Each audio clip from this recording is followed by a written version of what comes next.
How's it going, everybody? So most of you know that this is my beloved airplane, but I have not ever released the episode of the actual journey of bringing this particular airplane home.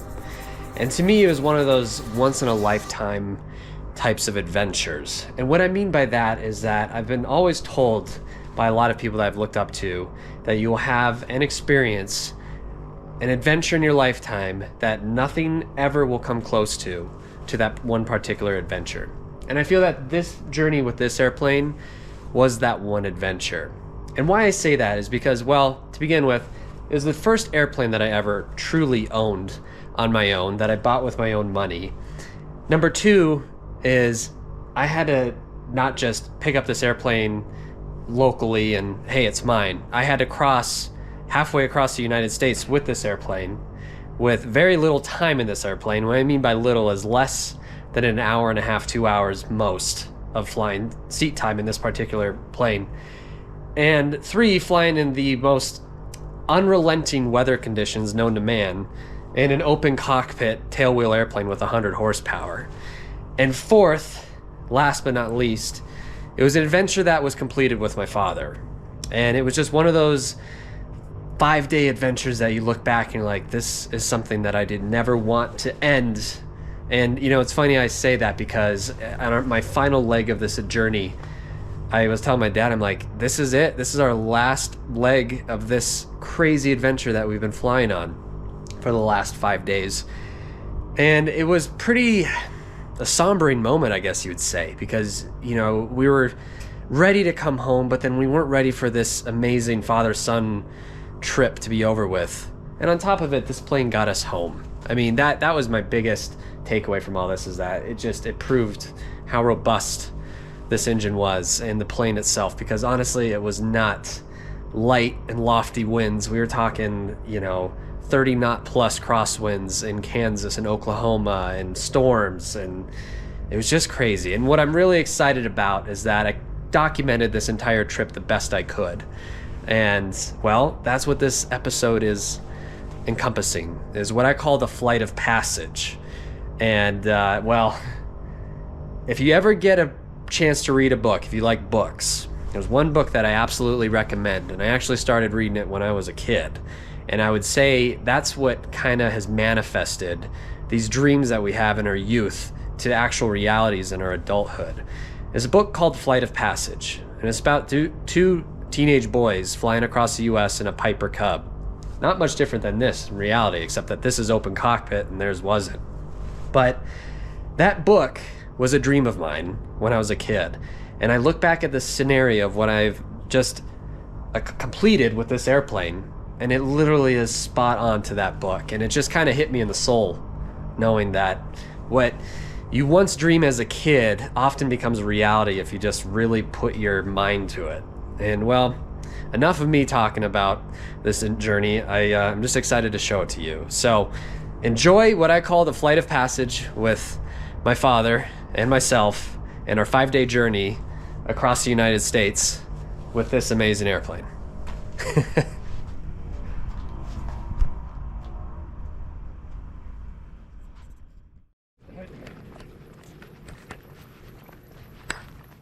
How are you handling the heat here? It's bad. I used to get in my car in Oklahoma City after testifying, and it'd be so brutally hot in the car you couldn't even stand it. Just like this. Do they have air conditioners back in the 70s? Yeah, they did. But I mean, brutal. So it's pretty hot down in Arkansas right now, and I'm gonna attempt to jerry rig his bag onto the plane. We're gonna try to fit mine in the back because there's not much storage. Yep. And our next destination is Hot Springs, Arkansas. Yep. That's the goal.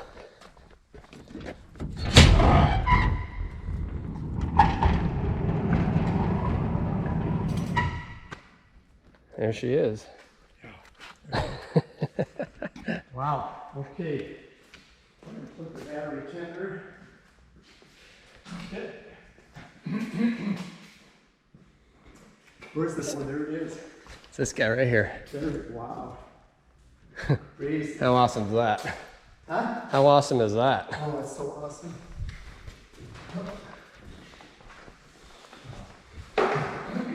Should we leave this here? Yeah.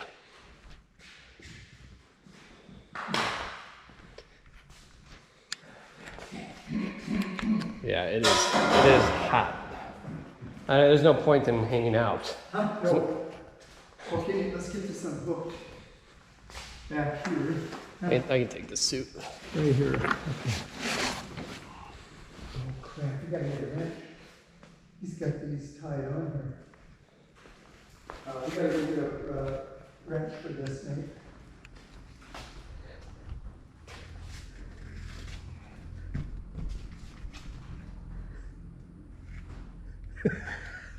Nice methods. Is it expanding? Or is it not? Oh, I mean, I like it. But it may not stay. No. I would maybe use a tie-down strap, Yep, I think so. just as a. Yep. But I mean, it's. Yep, I think so. Ouch. Oh boy. One point. Yeah, I think so. Wow, that is.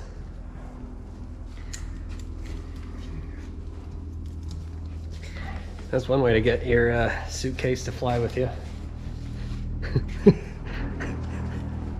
This duffel bag, just cruising along on the wing. I like it. Yeah. I think it'll be really fun. I think so. Okay, we'll pay you, Brandon. After doing a complete pre-flight and getting the aircraft ready for our very first departure, we ran into a very serious problem. What octane is it? The fuel gauge on this aircraft was working perfectly during our last trip. However, when we came back for this trip, it was no longer reading. And we thought it might just be a simple electrical connection as they usually are. However, we soon came to find out that it was a much more serious problem. The fuel metering system that essentially notes at which level the fuel is in the tank had failed. The cork system in which lifted the lever up and down to show the fuel level was no longer floating, and that meant that the gauge in itself was no longer reading. If you were to do a trip in a vehicle, let's say a road trip, and your fuel gauge failed, you theoretically could do this trip just fine. You just have to be very mindful with your mileage. On an airplane, it's a completely different story. It either means life or death if you don't have a working fuel gauge, especially given the fact that we are flying in completely unknown terrain and unknown weather. So we had to fix this fuel gauge. The problem is this could take several days just to get the part that we needed for this tank. It also meant that we'd have to remove the existing fuel tank and extract this fuel metering system out of the fuel tank. That was a problem in itself. So we took things, toned them way back, and simplified it. If you remembered early Piper J3 Cubs, they had the world's most simplest fuel gauge. It was essentially a rod and a cork, and that essentially dictated how much fuel was left in the tank. The rod stood quite high when it was at full tank, and that rod slowly lowered as fuel was consumed. So we took an existing welding rod, found another cork piece from an existing fuel tank in the parts bin. Thank God that we were at a mechanic aircraft center, and we made a simplified, essentially J3 Cub fuel gauge, and it worked wonderfully. So we were all loaded up, ready to go. We said our final goodbyes to the former owner of this plane, and it was time for us to start this incredible journey, flying halfway across the United States. I'm pretty sure Brandon thought we were crazy for doing this trip in this type of plane, considering that the wind conditions that we were about to deal with and the weather conditions were absolutely horrendous for this type of aircraft. But we were pressing on, and we had to get back to Colorado.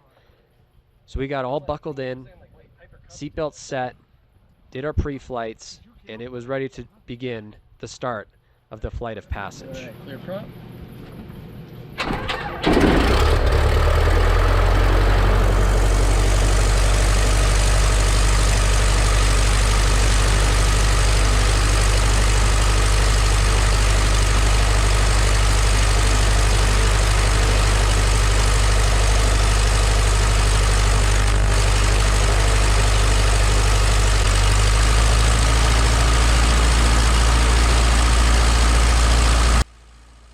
So I essentially only had less than an hour's seat time in this particular airplane.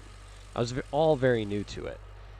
So, to say the least, it was a little bit nerve-wracking knowing we had to fly 800 nautical miles plus across the United States with this airplane. But I remember my father asking me, "Are you sure you don't want to go for a quick test flight to make sure everything's good?" And I said, "I think we have a few days to get used to this plane," sarcastically. We originally had come down to bring this plane home back in the early parts of the spring, but we were grounded due to weather, and so we made the call to leave it there in the hangar and come back, which is this given trip, to bring it home. The weather looked a lot better this go around, so we were both very excited to bring it home.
doing?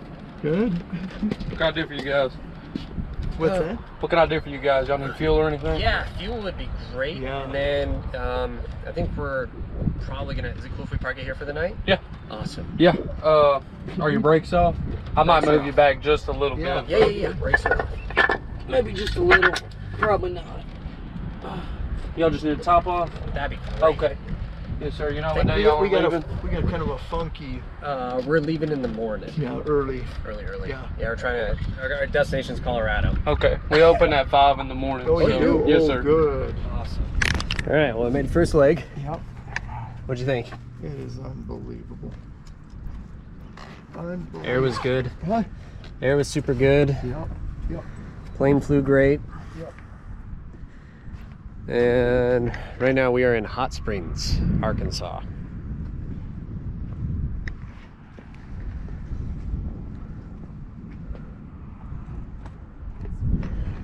So we're gonna crash here for the night and then depart first thing in the morning. Try to get 4 more stops tomorrow, hopefully. That's the plan. Well, the good news is that somebody's sweet suitcase, your sweet suitcase job worked. It definitely, I could feel it in the rudder. It pulls to the left. It does? Yeah. Yeah, it pulls to the left. Tracy, are you guys sleeping on the ground? I said, we brought a tent.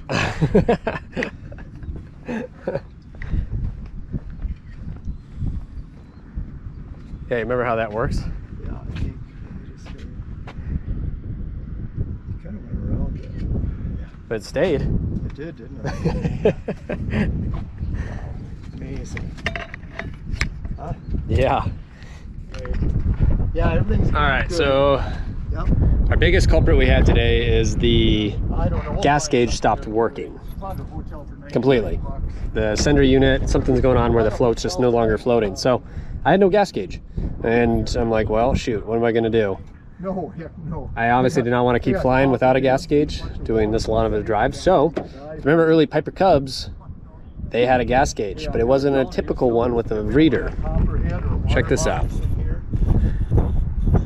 And we put it, Up and down? yeah, it goes up and down. It is, huh? Is it? Well, I mean, oh, well, no, not like that, but I mean, It'll do it. yeah, it goes up and down. It does. We essentially put a cork on the end of a welding rod and drilled a hole in one of a spare gas cap. And it works. It shows how much you got in there. That's I all that know. matters. I just want to know how much we have in there. Has some underneath the seat.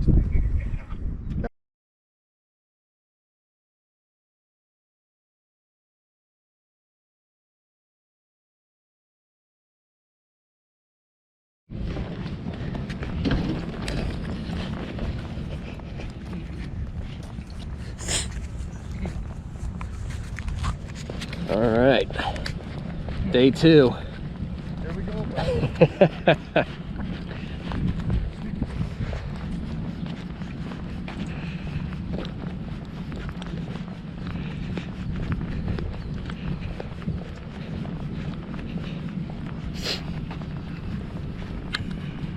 Okay, I'm gonna put this radio in here, bud.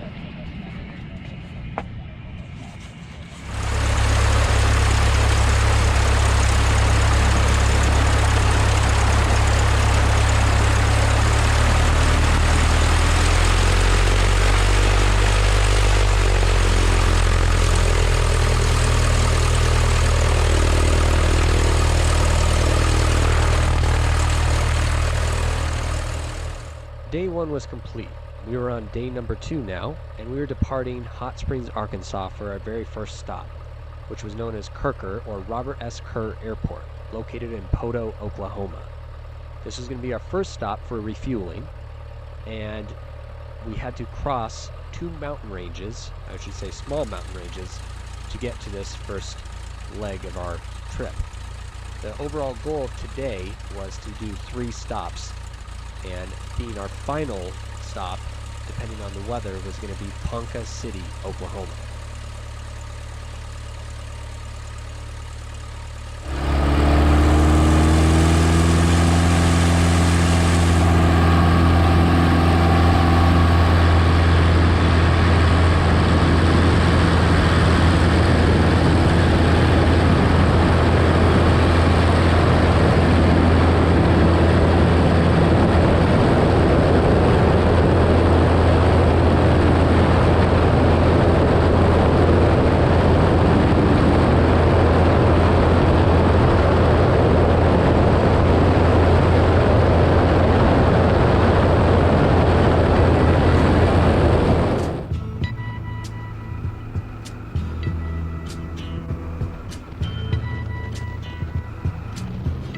something happening here.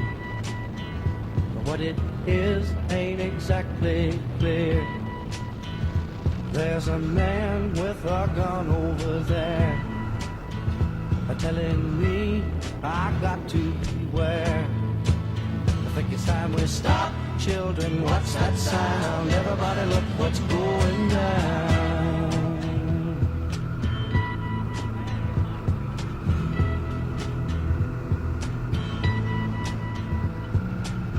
There's battle lines being drawn, and nobody's right if everybody's wrong. Young people speaking their minds are getting so much resistance from behind. Time we stop. Hey, what's that sound? Everybody look what's going down.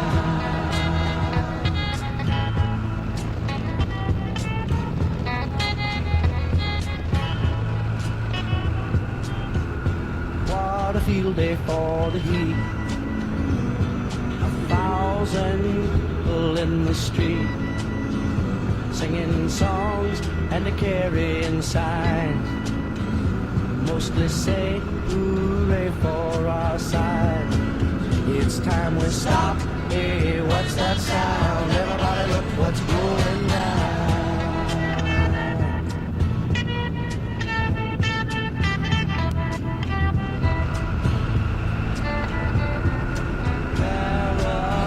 Strikes deep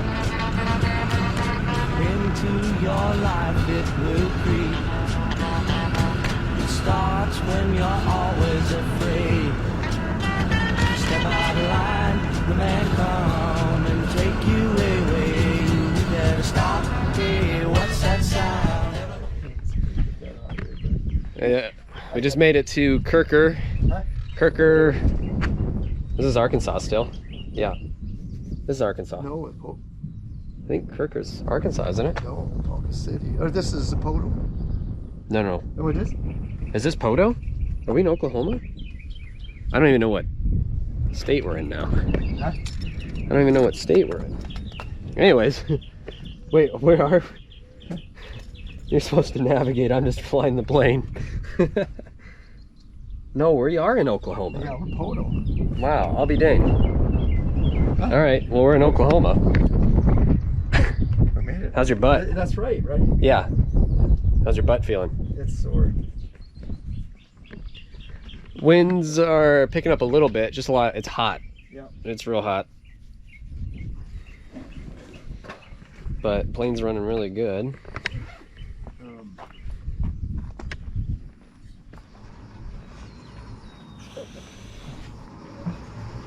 Yeah.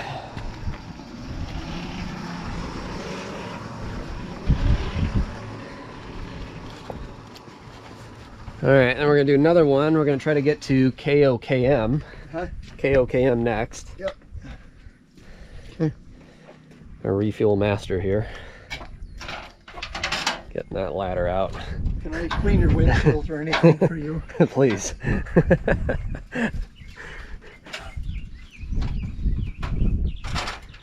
I'm gonna pull this thing out.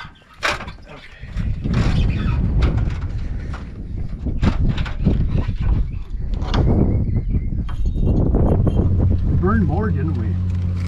Well, because we were trying to get over the mountains. Mm-hmm. Yep, you're right. I was using a lot of full throttle. Mm-hmm. I'd say majority of that flight I was probably about 80%. 80% what? Throttle. Really?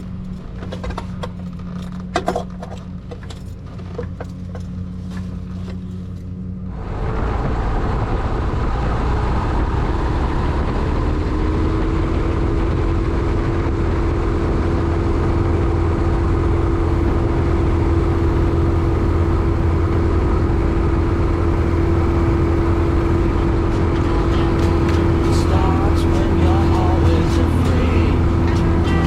Step out of line,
So now we are in Kokum. What is this? What's the name of this town? Mulgi.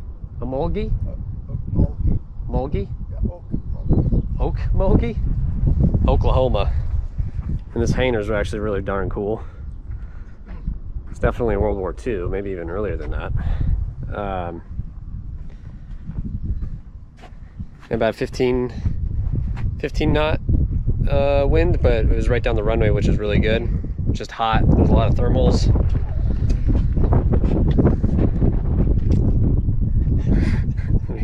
What are you dialing there? Hey, Rafe, how are you? Good. We just landed in. So plane's running really, really good.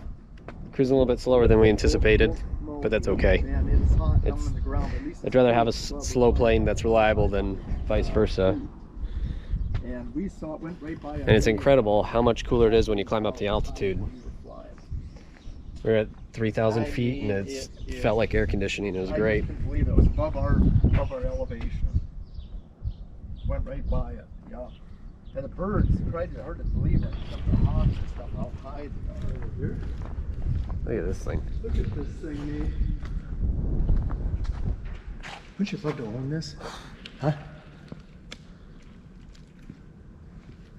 What is that, T6? Yeah. I think so. I think so.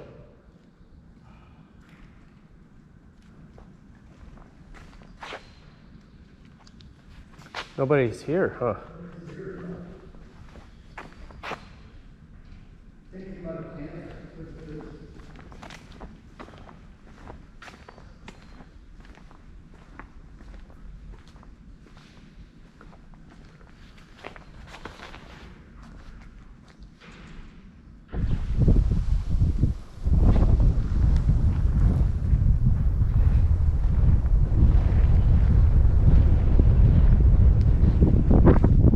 Well, you can see the size of my plane Yeah. versus a Grumman Albatross.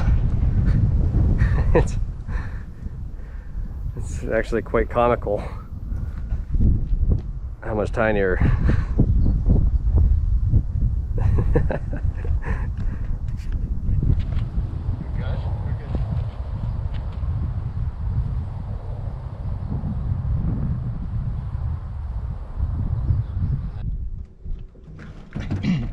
All right, clear prop.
Well, it's definitely the highest wind I've put this plane down in. It was 18 gusting to 24.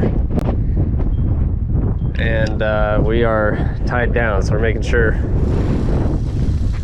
Sounds like a rattlesnake. Sounds just like one. Yeah, it was very windy here. We knew it was gonna be windy though. We checked the wind prediction and it was supposed to be quite high here today, and we just said we're gonna give it a go. I'm gonna check this out just a little bit more back there. Need to see it. Yeah, that's a good idea.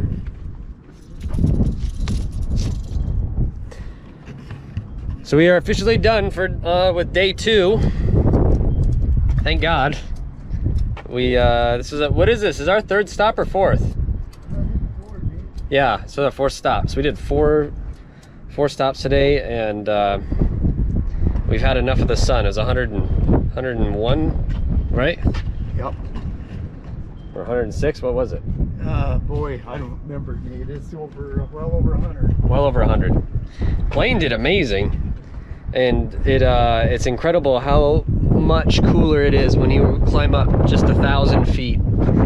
So we're gonna get everything packed and get a ride into town. We are in Ponca, right? Are we in Ponca? Ponca City. Ponca City. So fun. It's been a good journey so far.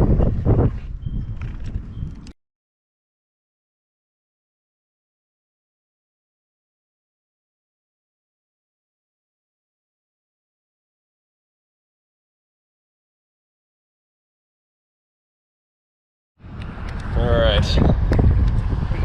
What do you got? Brahms ice cream. Brahms ice cream. Brahms. Brahms. All right, ready? Yum. Got it? Yeah.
All right, so we made it to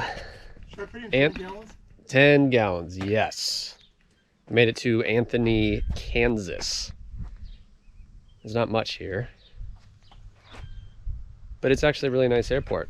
They have a main asphalt runway, and then they have this real wide grass strip, and the winds were kind of coming this way. The runway kind of comes this way. And so I did an approach on the asphalt, and it's just more of a crosswind. I was like, I'm just going to use the grass strip. So we ended up putting it down on the grass strip, and it worked out great. And we're going to top off here, and we're going to try to make it to Pratt, Kansas now, because we got a big storm moving in tonight.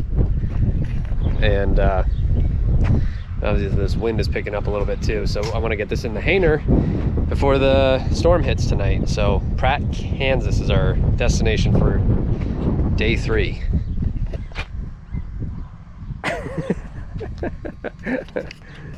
He's been a good navigator. Been a real good navigator. All right, we'll fill this thing up.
Well, we just landed in 30-some knot winds, and I'm good for flying for today. It was spicy.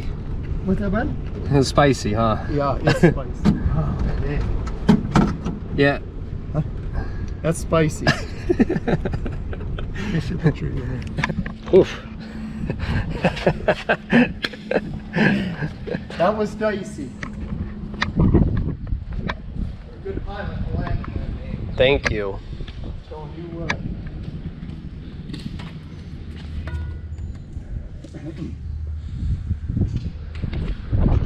All right, so we just landed at Pratt, Kansas, and it is gusting 30 knots plus.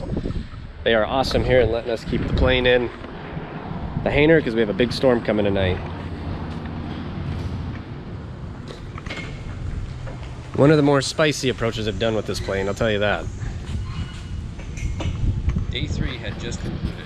We were more than happy to be on the ground after dealing with the high winds and turbulent conditions flying into Pratt, Kansas. We had time to kill, and of course, my dad saw some local farmers combining winter wheat, and he had to go investigate and get to know them. It was quite fascinating watching their operation, as most of their equipment was from the 70s and it was still working perfectly fine. It's amazing the types of crops that are being harvested out here and watching their operations in action. My favorite part was when we were downtown Pratt, Kansas. We watched a movie. Of course, Top Gun had just come out at this 1930s movie theater, and it was only $3, which was even more amazing. Being in Kansas, we knew we were up against some of the worst weather conditions on our trip so far, and that meant that we had to be extra diligent about flight planning. I don't know what we would do without these iPads and this amazing program called ForeFlight. It truly is a pilot's lifeline when it comes to flight planning, weather, winds, you name it. It's amazing the power of this program at the palm of your hands. So what time would be good to leave? Weather was a big concern. Kansas is the least forgiving state when it comes to winds and weather. Because you could fly into Goodland in And the given the evening, aircraft that we were it's like the flying, wind completely we had to switches. be really or it comes cautious out of, about our flight what, plan. like 134. Our original plan actually had to be altered. So the new plan of attack was our first stop was going to be Dodge City.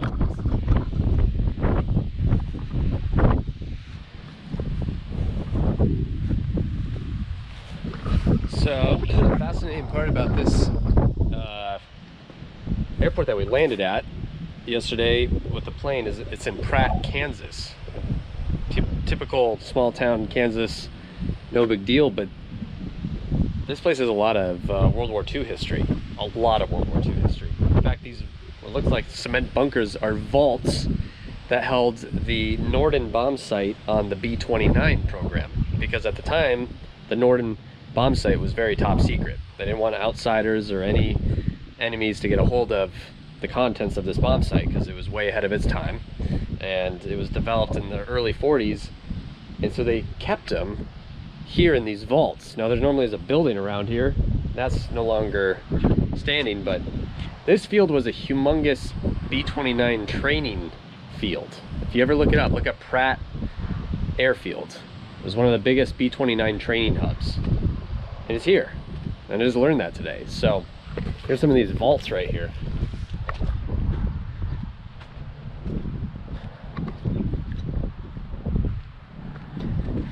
I mean, this is crazy. A lot of history here, and it's just forgotten about.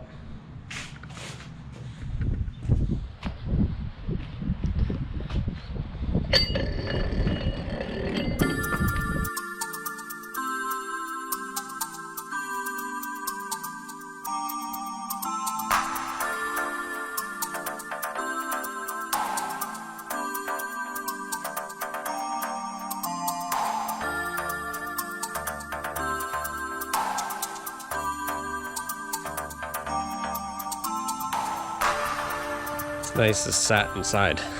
Nice to No. Is it? Good. What's that? Huh? What is that oil? Huh? Is that this? No. Is it? It's Huh? Is it this brake thing? no, brake fluid shouldn't be black like that. Huh? It could be this shock is soaked. Oh, and running down here. That's, oh no, it's not. Is it? Maybe it is. Yeah, could be just Huh? could be it just flowing. What's going on, everybody? So we are in day 4 of our adventure. We are in Pratt, Kansas, and we're in a hangar right now because we stored this guy in a hangar. The reason is that when we landed yesterday, it was gusting almost 30 knots. It was spicy. It's probably the most high wind conditions I've had to put this down in, and I'm pretty new to this plane. So she did great, but I was ready to be on the ground, and there was a storm coming in, so I was like, I don't want, it's open cockpit. I don't want it sitting outside. So we got guys here at the airport were fantastic. Stuck this in the hangar and we're back to depart, but check out some of these aircraft here. That chipmunk. Well, this is the worst I've seen it. What is? 1675 at work. Are you serious? I'm serious. We want to just get one? Yeah. Or do you want to carry two? 16 bucks? 1675. Yeah, we just need one. Okay. That's a lot. That's 30 bucks. That's 30 bucks. Yeah, I don't. That's worth it. Yeah.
So we just landed in Dodge City. What's that? Wait.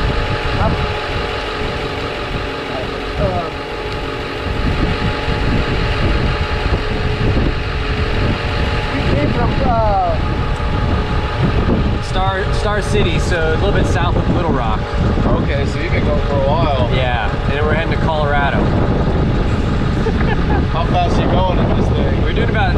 38 knots on our way here from Pratt. So you're stopping every... Well, made it to Dodge City. We did. Good flight, good pilot, good landing. Questionable pilot, not bad landing. This place is, well, this one was going to be the one that was going to be the sketchiest to get into, in my opinion. All the times I've looked at the weather, it's never really been flyable. But today we came in and it was. Where are we going next? Scott City, Kansas. Scott City, Kansas. All 1 right. hour away. 1 hour away. And what's our goal today? Goodland, Kansas. Goodland. So we got 2 more stops and then we're done for the day.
He's angry because he's stuck with no gas.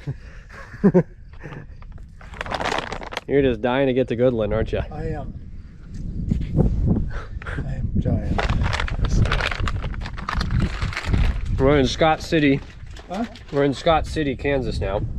Oh, there. And the fuel pump isn't working. So, and the management that manages the airport, there's transitioning, so there's really no people to help. Well, he finally got somebody to come out here and get the machine to work. At least we hope.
You saw your old farm you used to work out of. I did. What year was that? 1976.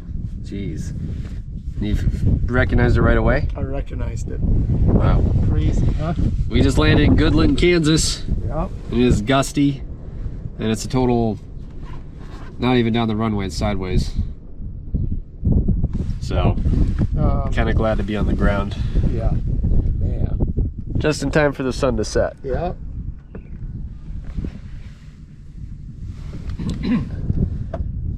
What do you call it? Let me see. Oh, Feel like nice car. Huh? the windows don't work, huh? No, do not work. what kind of rental car is this? Go ahead and order whenever you're ready. Yeah, I want one number 10 sandwich only, and one number 12 sandwich only. Okay. And let's see, do you have Jamocha shakes? Actually, I'm so sorry. We are done with the shakes for the night. We're cleaning our shake machine. What'd you do with that cockroach? You left. He just stayed for the night. He stayed. He woke up. And left. Patent helicopter. America's first patented helicopter is in there. What? America's first.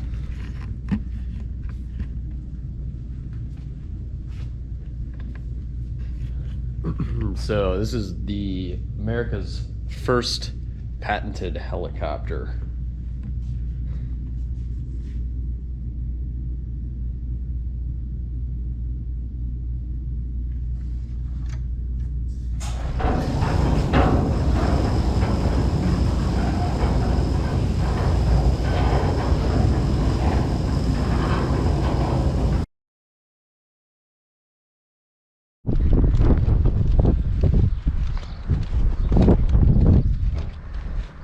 Well, so the last time we'll be in Kansas. Colorado next. This is it. Last lake.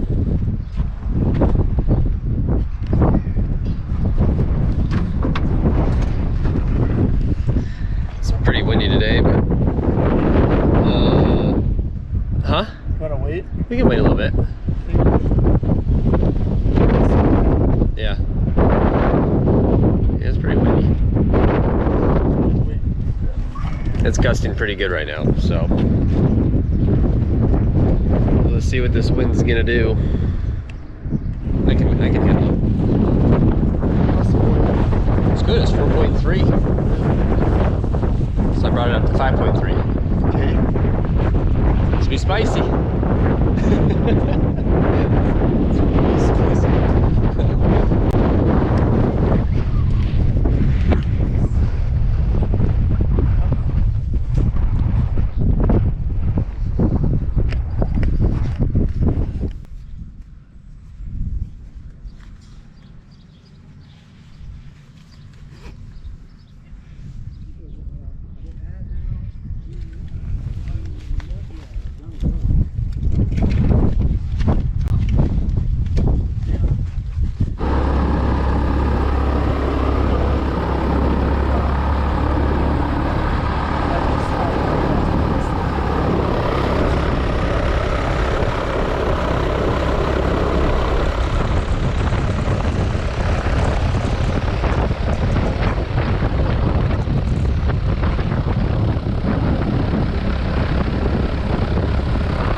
Well, now we're in Akron. Get some gas. Because Yuma's fuel system did not work. So we had to divert to Akron, Colorado. We're in Colorado now, which is good. But we're hoping this fuel system works, because there's been a lot of fuel systems on our journey that have not worked. And it has forced us to divert or call a bunch of people and... I'll add some. Yeah. And so we had a decent amount of crosswind too. It was, winds are about 1.5, gusting to 21, and it was almost a direct crosswind. So that's our adventure now, but we are in Colorado, so that's a good sign. We're just dealing with a lot of wind.